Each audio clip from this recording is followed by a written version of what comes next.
আমার বিয়ের কিছুদিন পরই আমাকে বিদেশ চলে যেতে হয়। কয়েক মাস পর আমি আমার স্ত্রীকেও এখানে ডেকে নেই। ও এখানে এসেই অজ্ঞান হয়ে যায়। আমি তাকে ডাক্তারের কাছে নিয়ে যাই। তারপর ডাক্তার আমাকে যা বলে তা শুনে আমি হতবাক হয়ে যাই। কারণ বন্ধুরা, এই গল্পের উদ্দেশ্য কাউকে ছোট করা নয়, কারোর বিশ্বাসে আঘাত করাও নয়। এর একমাত্র উদ্দেশ্য আপনাদের সচেতন করা। যদি কারোর সাথে এমনটা হয় তাহলে তাকে সুযোগ বুঝে পুলিশের কাছে যাওয়া উচিত, অথবা ওখান থেকে বেরিয়ে কোনো নিরাপদ জায়গায় চলে যাওয়া উচিত। এয়ারপোর্টের বাইরে লাউঞ্জে দাঁড়িয়ে আমার স্ত্রী আমাকে বিদায় জানায়। আমি দূর থেকেও তার চোখের জল দেখতে পাচ্ছিলাম। আমারও মনটা খুব খারাপ ছিল। আমার নতুন বউয়ের হাতের মেহেন্দিটা এখনও ওঠেনি। আমি ওকে ছেড়ে অন্য দেশে চলে যাচ্ছি। তার চোখের জল আমাকে বিচলিত করে তোলে। এই প্রথমবার আমার বাইরে যেতে ইচ্ছে করছিল না। এর আগেও আমি বাড়ির লোকেদের ছেড়ে বিদেশে গেছি, কিন্তু এইবার আমি আমার মনটা এই দেশেই ফিরে যাচ্ছি। আমার স্ত্রীর মনটা খুব খারাপ। মাঝে মাঝে ইচ্ছে করছিল সব কিছু ছেড়ে ছুঁড়ে দিয়ে তার কাছে ফিরে যেতে। ইচ্ছে করছিল ছুটে গিয়ে আমার ভালোবাসার মানুষটাকে জড়িয়ে ধরতে আর কখনো তার হাত না ছাড়তে। তার মন খারাপ দেখে আমারও মনটা খারাপ হয়ে যায়। কিন্তু তার পরের মুহূর্তেই আমার বিধবা মা আর আমার অবিবাহিত বোনের কথা মনে পড়ে যায়। আমার একটা ছোট ভাইও আছে, যার বয়স 19 বছর। তার স্বপ্ন সে ইঞ্জিনিয়ার হবে। আর আমার বোন রাখির বয়স 20 বছর। তার বিয়ে দেওয়ার দায়িত্ব আমার। অনেক কম বয়স থেকেই আমি সংসারের দায়িত্ব নিজের কাঁধে তুলে নিয়েছি। আমার বিয়ে হয়ে গেলেও আমার পরিবার আমার কাছে সব থেকে আগে। আমি সেই দায়িত্ব এড়িয়ে যেতে পারি না। তাই আমি আমার মনকে বুঝালাম আর আমার স্ত্রী সাবিত্রীকে ছেড়ে বিদেশে যাওয়ার জন্য রওনা দিলাম। আমার ইচ্ছে ছিল না যে বিয়েতে 7 দিন পর আমার স্ত্রীকে ছেড়ে চলে যেতে। বিয়ের প্রথম রাতে যখন সে আমার কাছে আসে, তখন সে প্রথম কথা এটাই বলে যে আমি যেন তাকে ছেড়ে না যাই। সে আমাকে কথা দিতে বলেছিল যে আমি কোনোদিন তাকে ছেড়ে যাব না। আমি তাকে কথা দিই যে আমি তাকে ছেড়ে কোথাও যাব না। আমার এই কথাটা তাকে শাস্তি দেয় আর সে আমার কাছে নিজেকে সমর্পণ করে দেয়। সাবিত্রীকে পেয়ে আমি খুব খুশি ছিলাম, কিন্তু পরের দিন সকালে আমি বুঝতে পারি যে আমি কত বড় ভুল করে ফেলেছি। আমি যে কথাটা সাবিত্রীকে দিয়েছি তার জন্য সে খুব খুশি ছিল। আমি তার চোখের দিকে তাকাতে পারছিলাম না, কারণ আমি জানতাম যে আমি সেই কথাটা রাখতে পারবো না। বিয়ের পরের দিনই মা আমাকে জিজ্ঞেস করে, তুই ফেরত যাওয়ার তোড়জোড় শুরু করে দিয়েছিস তো? আমি কিছু বলার আগেই সাবিত্রী মাকে বলে, পবন কোথাও যাবে না, ও এখানেই থাকবে আমাদের সাথে। সাবিত্রীর কথা শুনে তো মায়ের হুঁশ উড়ে যায়। মা সাবিত্রীকে কিছু না বলে আমার দিকে রেগে তাকায় আর বলে, তোর বিয়ের মাত্র 1 দিন হয়েছে আর এর মধ্যেই তুই বউয়ের আঁচল ধরতে শুরু করে দিয়েছিস। এই জন্য আমি তোর বিয়ে দিতে চাইনি। বাড়িতে তোর একটা আইবুড়ো বোন আছে আর তুই তোর বউয়ের আঁচলের তলায় লুকিয়ে থাকার চেষ্টা করছিস। মায়ের কথা শুনে আমি লজ্জায় মাথা নিচু করে দাঁড়িয়ে রইলাম। আমি মাকে বলি, তুমি যা ভাবছো সেটা একেবারেই নয় মা। মায়ের কথা শুনে সাবিত্রীর চেহারার রঙটা পাল্টে যায়। সে আমার দিকে তাকায় আর আমি তার নজর এড়ানোর চেষ্টা করি। আমি বলি, আমি ফেরত যাওয়ার জন্য তৈরি হচ্ছি, পরের সপ্তাহে আমার ফ্লাইট। মা বলে, নিজের বউয়ের কথায় নাচার আগে একবার ভাবিস আমি কিভাবে তোর সাফল্যের রাস্তা দেখিয়েছি। এবার তোকে তোর দায়িত্ব পালন করতে হবে। আমি মাকে শান্ত করি, কিন্তু সাবিত্রী ওখান থেকে উঠে চলে যায়। আমিও সাবিত্রীর পেছন পেছন যেতে চেয়েছিলাম ওকে বুঝাতে, কিন্তু আমি জানতাম মা সেটা পছন্দ করবে না। তাই আমি ওখানেই বসে রইলাম। আমি যাচ্ছি শুনে মা শান্ত হয়ে বলে, পবন বেটা, এবার গিয়ে তাড়াতাড়ি আমাদের টাকা পাঠিয়ে দিস, যাতে আমি তোর বোনের বিয়ের ব্যবস্থাটা করতে পারি। আমি বসে বসে মায়ের পা টিপছিলাম আর মায়ের কথা শুনছিলাম। মা আমাকে অনেক কথা বলেছিল, কিন্তু আমার মনটা সাবিত্রীর উপর পড়েছিল। কিছুক্ষণ পর মায়ের ঘুম পেয়ে যায় আর আমি এই সুযোগে চুপি চুপি সাবিত্রীর কাছে চলে যাই। আমি গিয়ে দেখি সাবিত্রী মাটিতে বসে বসে কাঁদছে। আমি যখন গিয়ে ওর কাঁধে হাত রাখি, ও আমার হাতটা সরিয়ে দেয়। ও খুব রেগে গেছিল। ও আমায় বলে, তুমি কাল রাতে আমাকে মিথ্যা কথা কেন বলেছিলে? আমি ওকে শান্ত করার চেষ্টা করি, কিন্তু ও খুব রেগে গেছিল। আমি ওকে জড়িয়ে ধরে সান্ত্বনা দিতে লাগি। কিছুক্ষণ পর ওর রাগ পড়ে যায় আর ও আমার বুকে মাথা রেখে কাঁদতে থাকে। সে বলে সে আমাকে ছাড়া এক মুহূর্তও থাকতে পারবে না। আমি ওকে বলি, সাবিত্রী, শুধু কয়েকটা দিন তোমাকে আমাকে ছাড়া থাকতে হবে। কিছুদিন পর আমি তোমাকে আমার কাছে ডেকে নেব। তারপর কয়েকটা দিন সাবিত্রী লুকিয়ে লুকিয়ে রোজ কাঁদে, আর মা ওকে দেখে আমাকে কথা শোনায়। মায়ের ভয় ছিল আমি যদি সাবিত্রীর কান্না দেখে যাওয়াটা ক্যান্সেল করে দিই তখন কি হবে। আমি আর সাবিত্রী নিজেরা পছন্দ করে বিয়ে করেছিলাম। মায়ের ভয় ছিল যে আমি মায়ের বউয়ের জন্য বিদেশে চাকরিটা ছেড়ে না দিই। 7 দিন দেখতে দেখতে কেটে যায়, আর আমার যাওয়ার দিনও চলে আসে। আমি সাবিত্রীকে বিদায় জানিয়ে আমার বিমানে উঠে পড়ি। আমি সাবিত্রীকে কথা দিয়েছিলাম যে আমি রোজ ওকে ফোন করব, আর কিছুদিন পর ওকে আমার কাছে ডেকে নেব। আমার থেকে অনেক প্রতিশ্রুতি নিয়ে তারপর সে আমাকে যেতে দেয়। আমার বিমানে আকাশে উড়ে যায়, আর আমি ভাবতে থাকি যে বিদেশে আমার মতন লোকেদের জীবনটা কীরকম।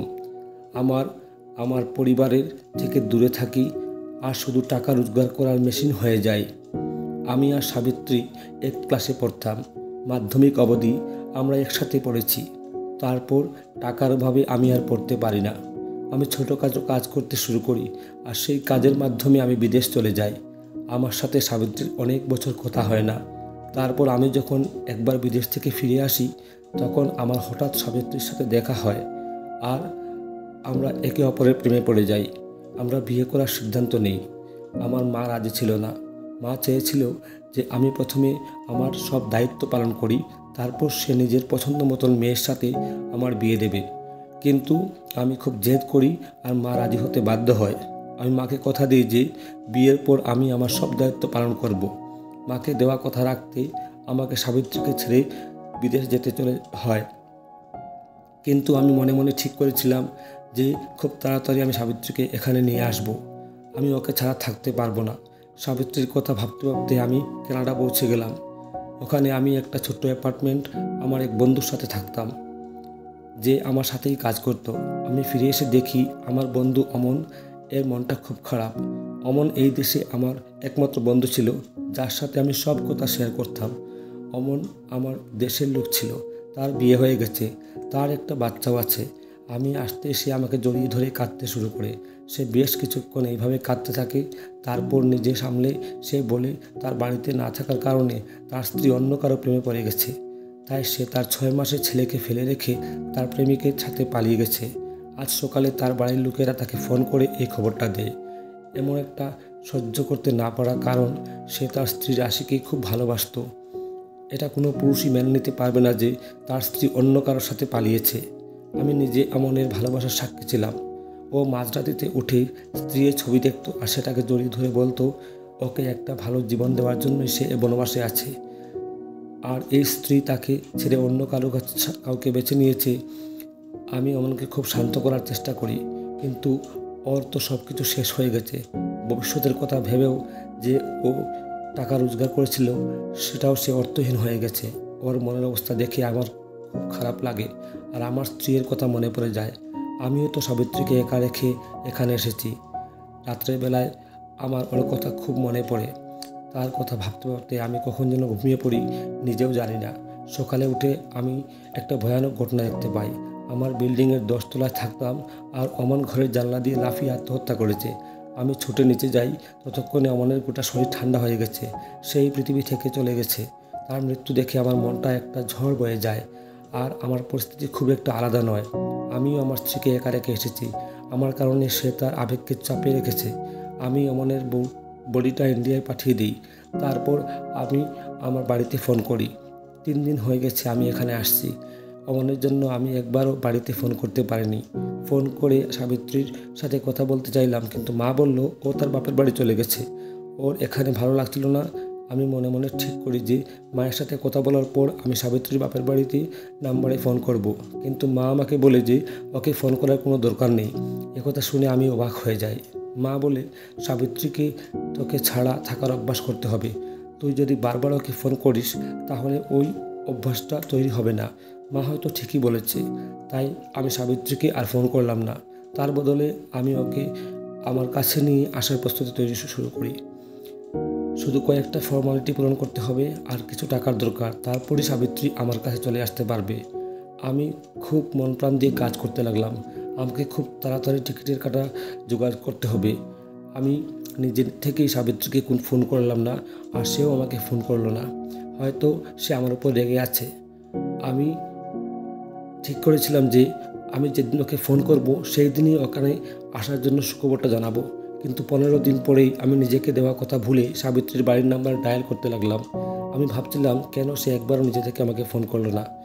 আজ আমি মাকে ফোন করার আগেই সাবিত্রীকে ফোন করি। ফোনটা সাবিত্রীর ছোটো বোন ধরে। সে বলে সাবিত্রী একটু বাইরে গেছে।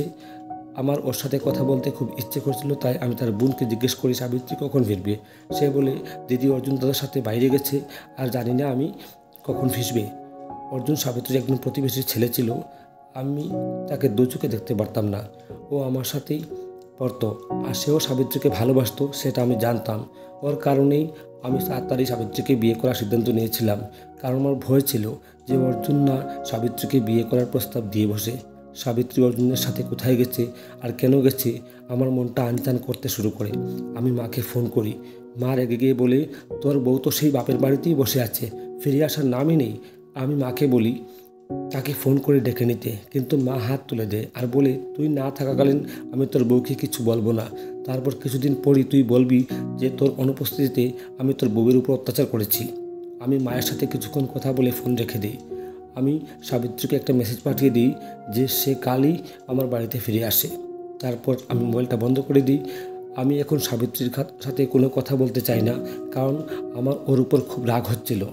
আমার অনুপস্থিতিতে সে কীভাবে অর্জুনের সাথে ঘুরে যেতে পারে, আর আমি এদিকে ওকে আমার কাছে নিয়ে আসার জন্য পাগল হয়ে যাচ্ছি। বিকেলে সাবিত্রীর ফোন আসে। আমি ওর সাথে ঠিক করে কথা বলতে পারি না। আমি প্রথমে জিজ্ঞেস করি ও অর্জুনের সাথে কোথায় গিয়েছিল। আমার কথা শুনে সে চুপ হয়ে যায়। ও হয়তো ভেবেছিল যে আমি ওকে কোনো ভালোবাসার কথা বলবো, কিন্তু আমার ভেতরটা আগুন জ্বলছিল। সে বলে তার শরীরটা খারাপ, তাই সে অর্জুনের সাথে ডাক্তারের কাছে গিয়েছিল। আর তার কিছু বলার আগেই আমি তাকে বলি এক্ষুনি আমার বাড়িতে ফিরে যেতে। সে এখন আমার স্ত্রী হয়, আর তার আমার বাড়িতে থাকাটাই উচিত। মায়ের শরীরটা ভালো নেই, আর এখন মায়ের তাকে দরকার। আমার কথা শুনে সাবিত্রী বলে, আচ্ছা ঠিক আছে, আর তারপর ফোন রেখে দেয়। আমাদের মধ্যে কোনো ভালোবাসার কথা হয় না। আমার কথা বলার ধরনও হয়তো সাবিত্রীকে আর কোনো কথা বলতে দেয় না। পরের দিন আমি মাকে ফোন করি। মা বলে সাবিত্রী বাড়িতে ফিরে এসেছে, তার এক প্রতিবেশী অর্জুন তাকে এখানে পৌঁছে দিয়ে গেছে। আমি ভাবি যে খুব তাড়াতাড়ি সাবিত্রীকে আমার কাছে নিয়ে আসতে হবে। আমি মাকে বলি সে যেন সাবিত্রীকে তার বাপের বাড়িতে যেতে না দেয়। সাবিত্রীর মা বেঁচে ছিল না, আর তার বাবা খুব বয়স্ক ছিল, একদম অসুস্থ ছিলেন। তাই আমার না থাকার সুযোগটা অর্জুন খুব ভালোভাবে নিচ্ছিল। আমি খুব তাড়াতাড়ি সব কাগজপত্রের কাজ শেষ করে ফেলি আর নিজের বাড়িতে টিকিট পাঠিয়ে দিই। মা আমাকে ফোন করে যা তা বলে। মা বলে 2 মাসও হয়নি তুই ওখানে গেছিস, আর এর মধ্যেই তুই কী করে তোর বউকে নিয়ে যাওয়ার কথা ভাবিস। মায়ের ভয় ছিল যে আমি হয়তো বউয়ের সাথে ওখানেই সেটেল হয়ে যাব আর বাড়িতে টাকা পাঠানো বন্ধ করে দেব। আমি মাকে বলি যে এমনটা কখনো হবে না। আমি সাবিত্রীর সাথেও কথা বলি আর বলি আমি এয়ারপোর্টে তার জন্য অপেক্ষা করব। আমি তার গলায় কোনো আনন্দের আভাস পেলাম না। সে কি এখানে আসার জন্য খুশি নয়? সে কি আমার কাছে আসতে চায় না? 2 মাস মাত্র হয়েছে আমি ওকে ছেড়ে এসেছি। এর মধ্যে কী এমন হলো যে সে আমার উপর থেকে মন উঠে গেল? সে কোনোভাবে অর্জুনের প্রেমে পড়ে যায়নি তো? এরকম অনেক কথা আমার মনের মধ্যে চলতে থাকে। আমি ওর আসার অপেক্ষা করতে থাকি। তারপর সেই দিনটা চলে এলো যখন আমি এয়ারপোর্টে দাঁড়িয়ে ওর জন্য অপেক্ষা করি। কিছুক্ষণ পর আমি দেখি সাবিত্রী আমার দিকে হেঁটে আসছে। ওকে দেখে আমার মন সব সন্দেহ কোথায় যেন হারিয়ে গেল। আমি দৌড়ে গিয়ে তাকে জড়িয়ে ধরলাম, কিন্তু সাবিত্রী আমার বুকে মাথা রেখে অজ্ঞান হয়ে যায়। আমি তখনই তাকে হাসপাতালে নিয়ে যাই। ডাক্তার তাকে চেক আপ করে আমাকে এমন কথাটা বলে যে সেটা শুনে আমার অবস্থা খারাপ হয়ে যায়। ডাক্তার বলে যে সাবিত্রী হ্যারাস করা হয়েছে, ওর অবস্থা খুব খারাপ। আমার মনে তখনই অর্জুনের নামটা আসে, আর আমার ইচ্ছে করছে তাকে মাটিতে পুঁতে ফেলি। আমার হাতের মুঠোটা শক্ত করে সাবিত্রীর জ্ঞান ফেরার অপেক্ষা করছিলাম। সাবিত্রীর সামনে বিছানায় শুয়েছিল। তার যখন জ্ঞান ফিরে সে আমার দিকে তাকিয়ে কাঁদতে শুরু করে। আমি তাকে বলি যে আমি জেনে গেছি অর্জুন তার সাথে কী করেছে। সাবিত্রী বলে, তুমি ভুল ভাবছো, অর্জুন আমার সাথে কিছু করেনি, সে বরং সবসময় আমাকে সাহায্য করেছে। আমি বলি, যদি অর্জুন তোমার সাথে এটা না করে থাকে তাহলে কে করেছে? আমার কথা শুনে সাবিত্রী লজ্জা পেয়ে মাটির দিকে তাকায়। সে আমাকে যেই উত্তরটা দেয় সেটা আমি কখনোই আশা করিনি। সে বলে, আমার অপরাধী আর কেউ নয়, সে তোমার ছোট ভাই।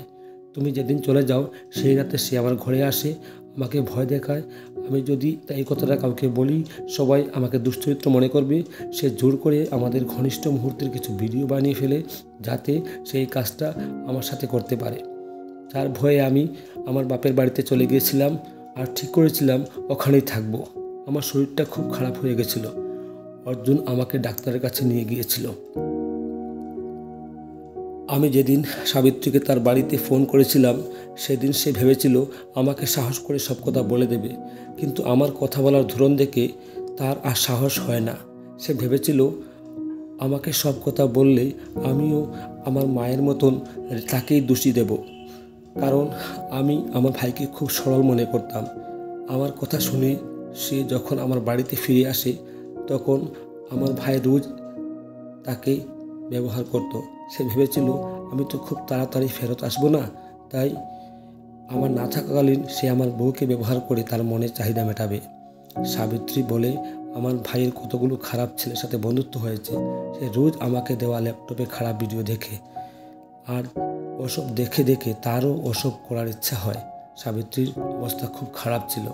ওকে যে হ্যারাস করেছে সে আর কেউ নয়, আমার নিজের ভাই, যার উজ্জ্বল ভবিষ্যতের জন্য আমি এত দূরে এসে বসে আছি। আমি সাবিত্রীকে জিজ্ঞেস করি সে এসব কথা আমাকে আগে কেন বলেনি। ওর চোখের দিকে তাকিয়ে আমি বুঝতে পারি যে আমি তাকে কখনো বলার সুযোগ দেইনি। ডাক্তারবাবু কিছু ওষুধ লিখে সাবিত্রীকে ছেড়ে দেয়। সে আমার কাঁধে মাথা রেখে কাঁদছিল। আমি নিজের ভাইয়ের কাছে হেরে গিয়েছিলাম। আমি আমার ভাই বোনদের জন্য এত কষ্ট করছিলাম। আমি কখনো ভাবিনি যে আমার নিজের ভাইও এরকম ভুল রাস্তায় চলে যাবে। সাবিত্রীর কাছে আমি অপরাধী হয়ে উঠেছিলাম। আমি তাকে আমার থেকে এতটাই দূরে সরিয়ে রেখেছিলাম যে সে এত বড় কথাটা আমাকে বলতে পারেনি। আমার মায়ের দায়িত্ব জ্ঞানহীনতার ওপর আমার খুব রাগ হচ্ছিল। মায়ের সব সময় অন্যের ঘরের দিকে নজর ছিল, কিন্তু নিজের ঘরে কি হচ্ছে সেই ব্যাপারটা তার খেয়াল ছিল না। আমি সাবিত্রীকে চিকিৎসা করাচ্ছিলাম।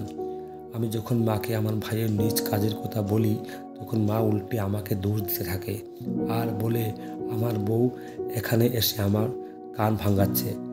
আর আমি আমার বউয়ের কথা শুনে নিজের ভাইয়ের উপর সন্দেহ করছি। আমি বুঝতে পারি না যে মা কখনো এই কথাটা বিশ্বাস করবে না। মা উল্টে সাবিত্রীকে দোষ দেবে। তাই আমি বাড়িতে টাকা পাঠাতাম, কিন্তু বাড়িতে ফোন করা বন্ধ করে দিই। এমনিতেও আমার মায়ের আমার থেকে বেশি টাকার দরকার ছিল, তাই মা বাবার আমাকে রোজ করে বিদেশে পাঠিয়ে দিয়েছিল, যাতে আমি এখনও ভালো টাকা রোজগার করে তাকে পাঠাতে পারি। আমি এই দেশে সাবিত্রীর সাথে এক নতুন জীবন শুরু করি। বিদেশে থাকা সব ভাই বোনদের কাছে আমার অনুরোধ, তারা যেন তাদের বউদের বাড়ির লোকজনদের ভরসা ছেড়ে না যায়। স্বামী স্ত্রী একে অপরকে ছাড়া অসম্পূর্ণ। তোমরা যদি তোমাদের বউকে তোমাদের সাথে নিয়ে যেতে না পারো তাহলে নিজেরাও যেও না, কিন্তু বউকে একা ছেড়ে কোথাও যেও না, কারণ সে তোমার জন্য তার বাড়ি ছেড়ে এসেছে। তুমি তাকে একা রেখে গেলে সমাজ তাকে একা করে দেবে। ধন্যবাদ। এই ভিডিওটাকে লাইক দেবেন।